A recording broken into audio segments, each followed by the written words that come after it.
बरले दिन राजा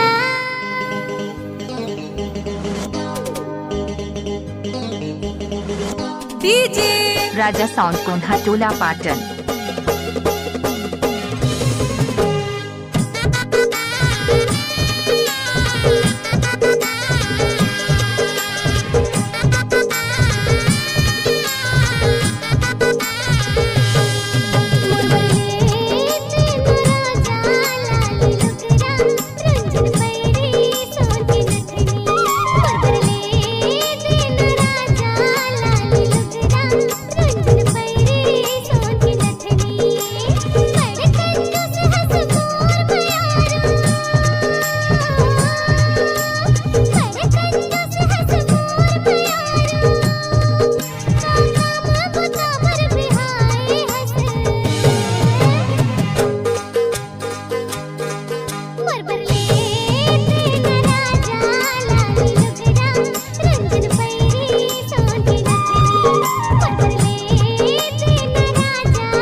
डीजे राजा यादव कोंढा टोला पाटन वाले एक्सक्लूसिव।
नाम तो सुना ही होगा, डीजे राजा कोंढा टोला पाटन वाले।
तोर बरले देहुरानी लाल लुगरा गुंजुन पैरी सोन के नथनी। तोर बरले देहुरानी लाल लुगरा गुंजुन पैरी सोन के नथनी। मिक्स मास्टर डीजे राजा यादव कोंढा टोला पाटन वाले।